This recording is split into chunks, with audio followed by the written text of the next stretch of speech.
দেখেন আমাদের দেশ, এই যে বলা হয় যে বাংলাদেশ আসলে সোনার দেশ, কেন বলা হয় দেখেন, এই যে এগুলো হচ্ছে হাঁস মুরগির পশম, হাঁসের পশম মূলত আমরা যেটা ফেলে দিই, এই পশমগুলো সেই চায়না থেকে, আমি দেখাচ্ছি একটু, এই ফ্যাক্টরিটা একটা চাইনিজ ফ্যাক্টরি, ওরা চায়না থেকে এসে আমাদের এখানে ফ্যাক্টরি করে হাঁসের পশম সংগ্রহ করে, যেগুলো সব হাঁসের পশম, এই হাঁসের পশম সংগ্রহ করে ওটা একটা কাজে লাগাচ্ছে। এখান থেকে হবে উন্নত মানের জ্যাকেট তৈরি হয় এই কারখানায়, আমরা এখানে ফেলে দেই, আর সেই জিনিসগুলো ওরা সংগ্রহ করে সেটা দিয়ে হাজার হাজার কোটি টাকা ইনকাম করতেছে।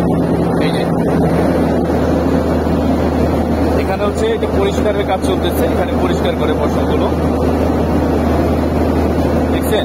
এটা মানে আমাদের কাছে কিছুই না, আমরা কোথায় ফেলবো সেই জায়গা খুঁজে পাই না, আর সেই ফেলে দেওয়া পণ্যকে চায়নারা আমার এখানে এসে, আমাদের দেশে এসে সেটাকে টাকা বানাইতেছে, ডলার রূপান্তরিত করতেছে এটাকে, ঠিক আছে? এই জন্য বলা হয় যে আসলে ফেলে দেওয়ার মতো কিছু নাই পৃথিবীতে, কোনো কিছু ফেলে দেওয়ার নাই। যদি বুদ্ধি খাটিয়ে কাজ করা যায়, সেটাকে রিসাইকেল করা যায়, তাহলে সবই সম্পদ, সবই টাকা।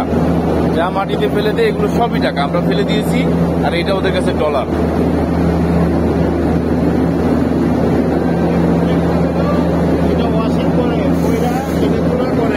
কি করে এদিকে কোন আপনি কোন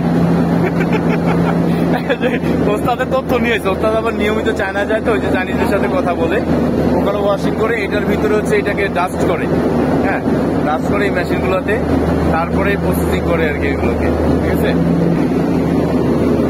দেখছেন যা বলতেছিলাম, এই যে এই পশমগুলো আমরা ফেলে দিই, ঠিক আছে, আমাদের কাছে কোনো টাকা মনে হয় না, অথচ এটা ডলার, ডলার টাকা না, এগুলো সব ডলার। পৃথিবীর যত দামি দামি জ্যাকেটগুলো হয়, শীতের পোশাক তৈরি হয়, সেই পোশাকগুলো তৈরি হয় এই হাঁসের পশম থেকে। এই চায়নার এখানে এসে করছে, এই যে পুরো বাউন্ডারি, এখানে আরো বড় করবে ওরা। হ্যাঁ কারেন্ট নাই মনে হয়, জেনারেটর দিয়ে চালাইতেছে।